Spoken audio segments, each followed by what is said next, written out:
much because it's 2019. You still need to be able to do certain things, and we also wanted to make much larger maps than people were used to in a game like Quake, for instance. So this is just like 2019 take on the classic that we remember playing in the 90s. Exactly. So in Wrath you play as someone called the Outlander, and the game takes place shortly after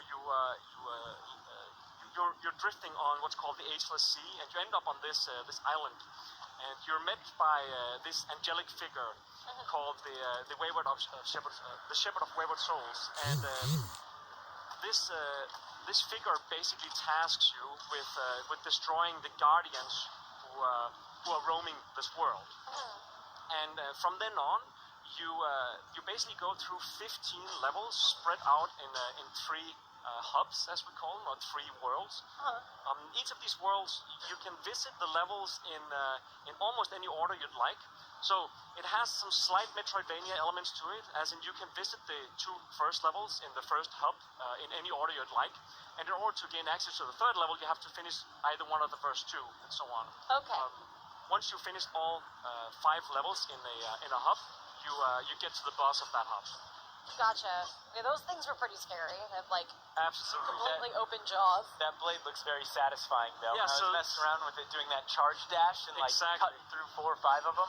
So this right here is called the Ruination Blade. It's the first weapon of Wrath. So with this blade, you have a lot of new movement abilities. So for instance, you can jump, dash forward, but you can also use it to gain access to new secret areas. For instance, over here, if I were to jump here, I wouldn't be able to get to it. But if I used my secondary fire mode here of the blade, so let's see here, I can actually get over here. Oh, cool. So it's also helping with traversal. Exactly. So this right here is what we call the artifacts. And artifacts is a brand new thing for a game like this. You can kind of call them consumables as well. So this first artifact here is called the Soul Tether. And what we wanted to do in Wrath was to do an alternate take of what is considered a game mechanic as saving. So in Wrath, when you pick up the Soul Tether, you can place it at any point in the game, and that will serve as your respawn point. Oh, so when you die, you'll respawn into Soul Tether. You'll pick up plenty of those throughout the level, so it's basically up to you where you want to feel safe. You can compare it to the bonfire in Dark Souls games, but you can place it yourself. Okay, cool. So it all of a sudden becomes a mechanic rather than something you just spam every few seconds in order to save all the time. There are also traditional checkpoints in the levels as well, called shrines, where you'll also get different items and so on.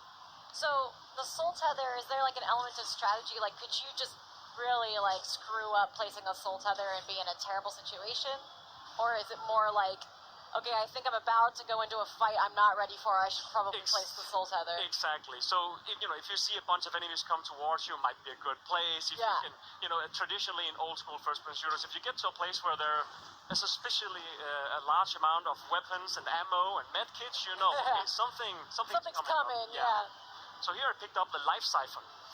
Again, we wanted to connect everything in the game to the player's actions. So instead of having a traditional medkit where you retrieve from the action and use a medkit, we have something called the Life Siphon. When you activate the Life Siphon, you're actively sucking health out of the enemies you kill. So right now it's active, and every time I kill an enemy here, I get the health from that enemy. Oh, cool. And that's in the bottom left. Exactly. So it actively forces me to enter the action in the game rather than retreating from the action and just, using a medkit, for instance. So keeping up that kind of, like, the momentum that you're used to in something like Quake. Exactly. So right here, you can see there's a big red door and there's a red key here, and we try to connect everything in the level design, obviously.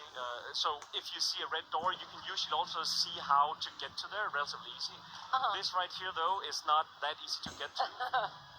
Also, this right here is a large spanning outdoor area. This was not possible in the original Quake engine, and one of the reasons why we wanted to go for a more updated version. But the visual aesthetics of everything is still built within the same boundaries as you'd expect from the mid-90s. Yeah, right. You see, like, the way the textures are, the way the edges of things are more classic, but it seems like there's a lot more possible. So everything is basically handmade, hand-painted pixel art, just as they did it back in the day. Right. Are there any cool guns that we can check out in this? So right here, so this guy, if I get too close, he'll explode, but I ran out of ammo, so See here, I'm Snap down anyway. yeah, but I have a live siphon. But over here, I'll show you guys a new gun. So this right here is our shotgun, the bread and butter of any first-person shooter. So this right here is our shotgun. It's a double-barrel shotgun. It has 2 fire modes. It has regular fire mode, a huge blast radius, and the secondary fire mode is a charge-up that can ricochet off walls. This is really good for crowd control in this game. That's super cool. So right here is a really good place for me to use my live siphon and start blasting through some enemies. They really just Very like quick. break apart too. Yeah, the Completely gore in fall this game apart. is also something that was pretty hard to do in this way back in the 90s. Right. Something that we really spent a lot of time tweaking and making really satisfying a game like this. So these guys dropping these blobs right here are called the Afflicted, and they basically pull out a piece of their own body and throw at you. They're basically walking explosive barrels, so you need to get pretty far away from them before you kill them if you don't want to take any splash damage. And of course, if you get close to them, they'll like charge at you as well. Oh, jeez. Could you use them to like take out a group of enemies that are around them too, so they explode? So if he is in between a group of enemies, it's a really good idea to aim for him first. So right here, I'm getting swamped by a lot of enemies. The game, it has a pretty high difficulty mode. So, you know, we expect people to have a challenge. It's not an unfair game, but you could in some ways compare it to, you know, we've seen previews mention that this feels like the Dark Souls of first-person shooter. It's not a, you know, it's not an inaccurate description of the game. I think I'm actually going to die here. Are there difficulty options, or is there just one flat difficulty? There will be different difficulty options in the game. So I know right over here there's another soul tether. Really good place to actually use that right now because I'm in trouble. But over here, I'm gonna get a brand new weapon. As you can see, I'm starting to pick up new ammo types here. These are fangs, basically teeth from enemies. And there is an enemy I killed earlier in this game called the Widow, where half the body is just made out of teeth. And when they die, they drop teeth. So those very scary looking ones, yeah. Exactly. So that's another way of us trying to basically connect the enemies.